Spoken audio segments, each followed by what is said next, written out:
On vous le rappelle souvent, je suis parti chassé par un coup d'État. Je suis resté 23 ans effectivement à l'étranger. Comme j'ai dit à certains, j'ai toujours eu le prix du billet Paris-Abidjan. Mais j'attendais le moment où mon peuple et moi pourrions communier pour changer ce pays.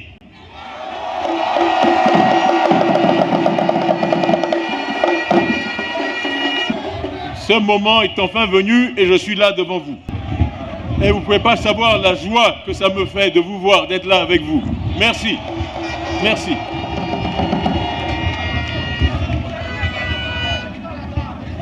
Ensemble, dans quelques mois, nous lancerons des réformes audacieuses qui profiteront à tous les Ivoiriens. Mais pour que cela se réalise, il nous faut d'abord travailler pour une élection transparente et crédible. Il faut que cette fois, les résultats annoncés reflètent réellement le vote des Ivoiriennes et des Ivoiriens tel qu'exprimé dans le secret de l'isoloir.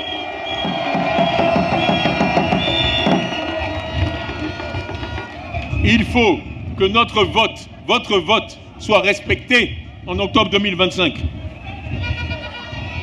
Nous arriverons à cela par une présence active et vigilante à tous les stades du processus, jusqu'à la proclamation des résultats que nous réclamons en public, en temps réel et bureau de vote par bureau de vote. Si le match est transparent et si l'arbitre ne marque pas des buts, on va gagner.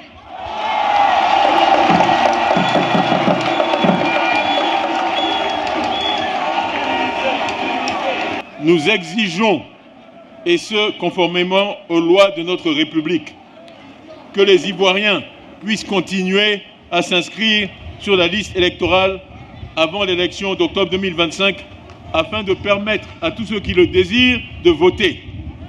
Cette opération peut se faire en février-mars.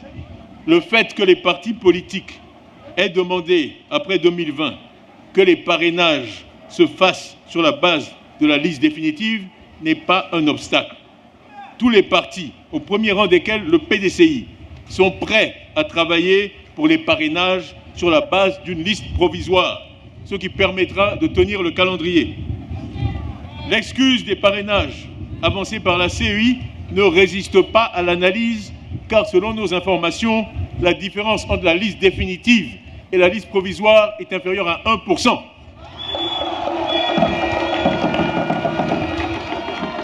Donc, on ne peut pas prendre prétexte du fait que la liste est provisoire pour ne pas avancer. C'est une différence qui est mineure et qui est inférieure à 1% selon mes sources. Alors on nous dit, ok, vous pouvez vous enregistrer, mais après l'élection. Où est-ce qu'on a vu ça? En d'autres termes, comme je vois que vous aimez le foot, vous pouvez marquer des buts, mais après la fin du match. On veut marquer des buts pendant le match, pas après le match. Nous devons tout mettre en œuvre pour avoir une élection apaisée pour la première fois dans notre histoire récente. Nous devons permettre au plus grand nombre d'Ivoiriens de voter, et cela est une condition essentielle pour une élection apaisée. Et nous voulons aussi, ça a été dit plus tôt ce matin, un dialogue politique digne de ce nom, et nous ne céderons pas sur ces points. Ils nous disent qu'ils ont tellement bien gouverné qu'ils sont sûrs de gagner. Un coup KO. Alors, pourquoi avoir peur de laisser les Ivoiriens qui sont tellement satisfaits s'inscrire et voter? Je dis, ils disent qu'ils ont tellement bien gouverné qu'ils sont sûrs de gagner.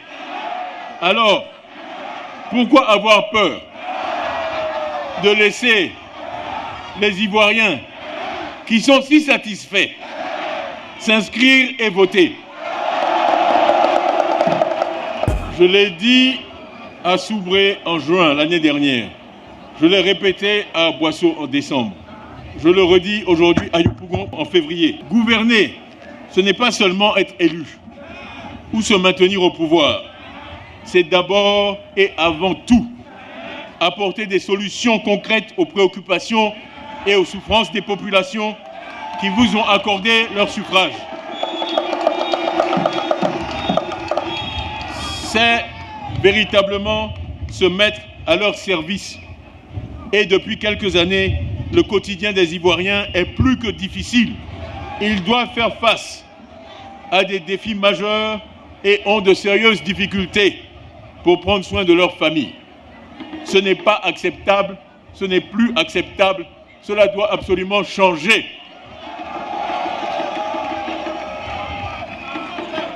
Au PDCI, nous travaillons jour et nuit. De nombreuses idées nouvelles sont émises pour attaquer tous les défis de la nation. Nous vous avons dit que nous travaillons sur 6 thèmes. La paix et la sécurité, 1. Deuxièmement, capital humain, ça veut dire santé et éducation. Santé et éducation, la priorité. La société ivoirienne, donc les libertés, les droits de l'homme, ne pas être arrêtés à tort et à travers. Ne pas avoir peur quand on fait un discours, d'être convoqué. La liberté. Les nouvelles technologies, vous avez tous des téléphones portables. C'est l'avenir. Il faut investir là-dedans. 5e, économie et équité.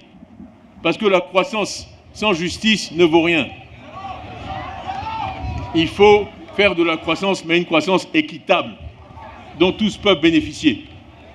Et enfin, le développement durable. Parce que si on fait comme le Magnon, on mange tout sur son passage, à un moment, il n'y a plus rien à manger. Donc, il faut que le développement soit durable. Avec ce programme, j'étais avec les enseignants à Yamoussoukro samedi dernier. Et ils m'ont rappelé, on vous salue, on vous salue, on vous salue. Merci les enseignants. Merci, merci, merci, merci. Merci. Et ils nous ont rappelé que malheureusement, sur 14 pays africains évalués en mathématiques, nous sommes 13e. En français simple, c'est avant-dernier. L'Ivoirien est intelligent, il n'est pas bête. Ça, je vous promets qu'on ne sera plus avant-dernier quand je serai élu.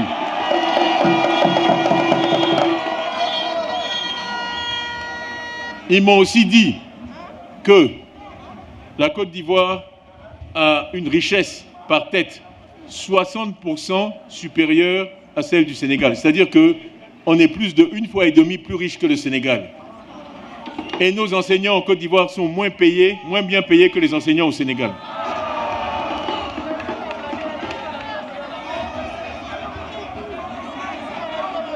Ce n'est pas normal. Sur beaucoup d'indicateurs, nous avons des indicateurs de santé inférieurs à ceux du Sénégal ou du Burkina Faso, qui sont des pays plus pauvres que la Côte d'Ivoire. Ce n'est pas normal. Donc nous avons des idées. Nous avons de belles idées à vous proposer pour changer tout cela. Et dans quelques mois, nous vous les présenterons. Pour 2025, nous souhaitons une belle campagne électorale. Une campagne électorale basée sur le respect et la compétition entre différentes visions, pas sur l'injure, pas sur le mensonge, pas sur l'invective. Dans ce contexte, je vous exhorte à rester unis et soudés et à ne privilégier que l'intérêt de la Côte d'Ivoire.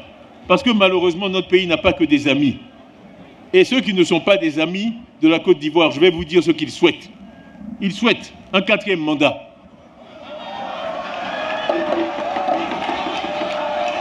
Ils souhaitent un 4e mandat. Ils souhaitent une élection qui se passe mal. Avec un président dont, je l'espère, ce serait le dernier mandat, qui n'est pas candidat en 2030, et qui aurait été élu dans des circonstances contestables.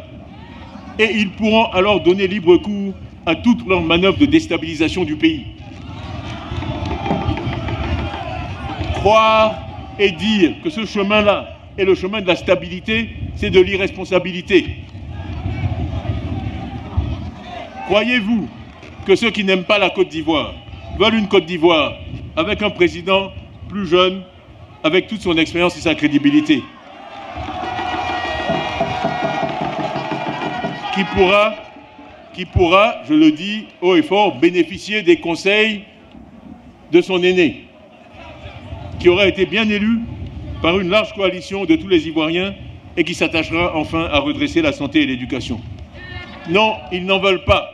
et ils feront tout ce qu'ils peuvent pour me barrer la route. Ils ne veulent pas de cette Côte d'Ivoire-là parce qu'ils ne pourront pas la déstabiliser. Et je compte sur vous pour faire échouer leurs sombres projets. Je suis venu ici aujourd'hui pour lancer un appel à toutes et à tous, à rejoindre le premier parti de Côte d'Ivoire, le plus grand parti de ce pays, qui est le Parti de la Paix.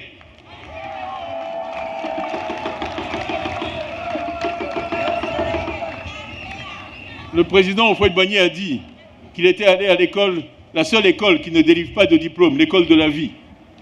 Moi, je vous invite à rejoindre le seul parti qui ne donne pas de carte de militant, car ce parti-là, on le rejoint, on en devient membre dans son cœur.